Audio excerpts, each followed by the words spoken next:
In this post-colonial world of towering skyscrapers and sprawling cities, the early human lifestyle has receded to the point of scarcity.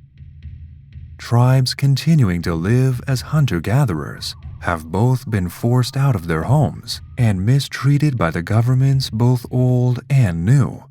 And as a result, it is easy for modern residents of certain countries to entirely forget the indigenous histories of the regions in which they live.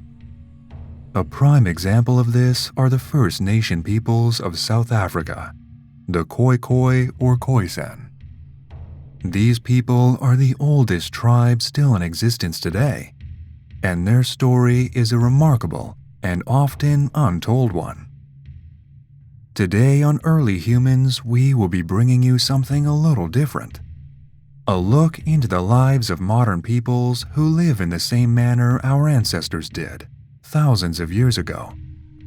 We will be exploring the history and modern presence of the Khoikhoi people in South Africa, examining their ways of life, beliefs, origins, and key figures involved in their history. Join us as we explore the forgotten history of the Khoikhoi, the oldest tribe in the world. The Khoikhoi people can trace their recent origins back as far as 2,300 years ago. However, their ancestors arrived in southern Africa between 150 and 260,000 years ago, long before civilization appeared on the planet. The name Khoikhoi, however, can be traced back to 2,300 years before the present, when a group of nomadic hunter-gatherers known as the San arrived in what is today the nation of Botswana. They began to domesticate grains and animals in this region, and their population soon spread out to what is now South Africa. It was this group of South African separatists who first referred to themselves as the Khoikhoi, which translates into modern English as men of men, or the real people. Other names for the Khoikhoi today include the Khoi, Khoikhoi, or Khoisan people. The earliest Khoikhoi people were pastoralists, who were skilled farmers. Traditionally, they raised populations of cattle, goats, and sheep on the plains and scrublands of South Africa, moving locations only when they needed to find fresh grazing areas for their livestock. This led them to living in scattered communities across the land, each of which was led by a chief. Despite their reputation for raising domestic animals, the Khoikhoi only ate animals that had died naturally, or animals that were stolen from raiders or rival tribes. The San tribe, from which they were descended, still persisted in the lands to the north, and the Khoikhoi would frequently intermarry with them. They kept their own cultures and traditions, and the two groups were on good terms diplomatically. From the point of written history, the Khoikhoi were first documented by Portuguese explorers, roughly 1,000 years after they had arrived in South Africa. As the story goes with many indigenous peoples, the arrival of Europeans in Khoikhoi lands would spell disaster for the tribe. The first problem came in the form of smallpox. Europeans who were immune to the disease brought it with them on their ships when they arrived in Africa, and the immune systems of many indigenous peoples were unable to fight it off. Many people died from exposure to smallpox, and Khoikhoi numbers were greatly affected. The next threat came in the form of the Dutch East India Company. When they arrived in South Africa, they opted to enclose the land that was traditionally used as grazing pastures for the Khoikhoi's livestock in order to construct their own farms. This had a terrible effect on the social structure and land organization of the Khoikhoi people. By the end of the 17th century, all of the land that previously belonged to the Khoikhoi had been consumed into the expansive empires of Europe. Without a place to call their own, many Khoikhoi opted to become farm workers on these larger industrial farms set up by the East India Company, while some managed to integrate into other clans and tribes in the surrounding areas, such as the Khoi clan and Khoisan people. Some Khoikhoi people intermarried with settlers arriving in South Africa from Europe, which led to the rise of large mixed-race populations known as the Griqua people. Many Griqua people would eventually migrate to lands associated with the Khoisan to the east. Andre Stockenstrom, the lieutenant governor of British Kaffraria in the 1830s, would eventually go on to establish the Cat River Khoi settlement, close to Britain's South African Cape Colony. Many of the people that lived there were Afrikaans-speaking Khoi people, who were eventually joined by displaced Khoi from Khoisan lands and the Cape.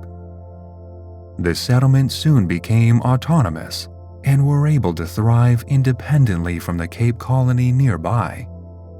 This was one of several communities that were set up to house the Khoikhoi over the colonial period, of which it is the most well known.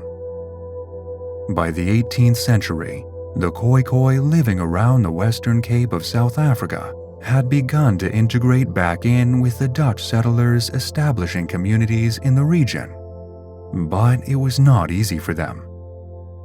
Many of them worked as wage laborers, who undertook difficult labor for very little remuneration. Some of these people were essentially slaves, working amongst the industrious colonies established in their traditional homelands. As European activity in South Africa progressed and expanded, life became more and more difficult for the indigenous peoples, more of whom were displaced from their ancestral homelands and consumed into working for the empires. It was the Khoisan people who were the first to rebel against the state of affairs in South Africa, who, with allied indigenous peoples from local areas, took on the British. They were successful in their initial waves of attack, inflicting serious damage to British troops, but ultimately they were overwhelmed. The British forces, with their technological advancements and destruction of Khoisan property and supplies, put the rebellion down in 1853. Following the defeat of the Khoisan, the Cape government decided to grant political rights to the Khoikhoi people in order to prevent such rebellions from taking place in the future. The Cape Franchise, enacted later that year, stated that all male citizens who met a low property test would have the right to vote and the right to seek election in Parliament, no matter the race or color of their skin. At face value, this sounds like a good idea, yet the British had ulterior motives. The Khoikhoi people were typically not paid enough for them to afford property of a standard that would let them pass the test, and the system remained a racist one. Europeans ended up being the only ones able to vote and run, and the indigenous peoples were cast to the side once more. The struggles of the Khoikhoi unsurprisingly continued throughout the apartheid period, which saw the segregation of black people from the racist white community in South Africa. They were not offered the same basic human rights as white people, leading to racist views which have persisted in South Africa long after apartheid's decline. Apartheid came to an end in 1994, and since then, the term Khoisan is typically used by the Khoikhoi to refer to the First Nations peoples of South Africa. These people are still struggling for equality in the region, with Khoisan activism reported by the South African media frequently in recent times. Traditional Khoikhoi society typically contained those who were rich and those who were poor. Animals, more specifically the number of which were owned by a given person or family, were symbolic and indicative of wealth, and all animals were typically owned by individuals rather than communities. The San, on the other hand, practiced the opposite. They shared their wealth amongst their people, and no one animal or property was owned by one single person. Khoikhoi, who found themselves in wealthier positions than their peers, would often distribute their wealth amongst those who were less fortunate. But those with more resources would often have a higher status amongst the tribe, and therefore have more say and input in matters which affected the whole community. Khoikhoi language was complex and featured a system of clicks or implosive consonants. It was entirely different from other languages from the local region, and Khoikhoi groups from a large number of communities spoke closely related languages, where only specific dialects changed from community to community. Nama was the most widespread and commonplace of the Khoa languages, and is still spoken today in parts of Namibia, Botswana, and South Africa by the Namakwa, Damara, and Hayom peoples. Despite all the Khoikhoi have been through, their language persists. The Khoikhoi are widely renowned across the tribes of South Africa to have some of the most advanced knowledge about the environment they lived in, as well as general survival skills. Their technologies allowed them to extract nutrients from even the toughest and most complex of plants, helping them to survive in arid and near-desert conditions. A wide range of plants were used in Khoikhoi culture to aid in traditional medicines, and they could reportedly cure hundreds of illnesses and ailments through natural remedies alone. When Khoikhoi hunters needed to kill animals for food, they did it with extreme skill. They were adept at tracking wildlife and domestic animals from rival tribes across the land from exceedingly far distances, bringing them down with small arrows tipped in lethal poison. In modern times, it is difficult for the Khoikhoi to retain the once rich and thriving culture they once practiced. Many modern Khoikhoi people use their skills and knowledge in agriculture to work as farmers and livestock herders, but the inherently racist way of life they are subjected to means that life is not easy, and the Khoikhoi cannot practice their culture in the same manner they once did. Many of their skills regarding hunting and gathering are becoming lost arts, unable to be practiced or passed down to future generations. Traditional Khoikhoi music and clothing is becoming more and more scarce in the South Africa of the modern day, and even their language is not spoken as widely as it once was. Khoikhoi culture is dying, replaced instead by modern farming methods and racial inequality in a rapidly changing world. Much of the Khoikhoi religion centers around a figure referred to as the Luab, or Twigoab. He is believed to be the universal creator of mankind and the world, guarding the health of people and animals across the lands of the Khoikhoi people. He is the equivalent of the Christian god, whereas Ganob is represented as his counterpart, an evil being associated with death, ill health, and the afterlife. He can be seen as the equivalent of Satan in Christianity.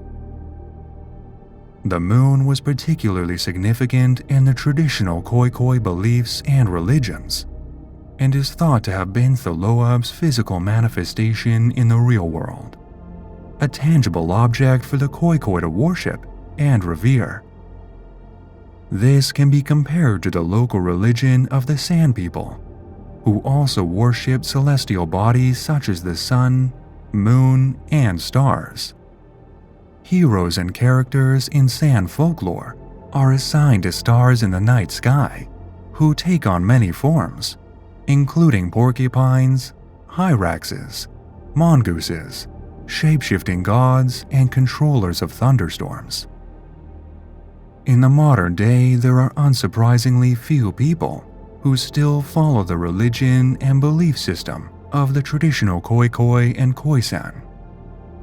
The folk beliefs of the traditional tribespeople have been replaced largely with Christianity, following the arrival of European settlers in the region who preached the words of the Bible, converting many of the locals to their way of thinking.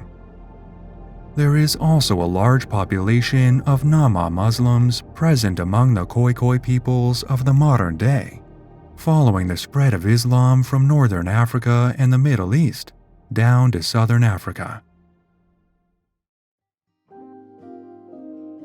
There is absolutely no doubt that over the years the Khoikhoi people have been subjected to cruel mistreatment at the hands of the colonialists and European empires.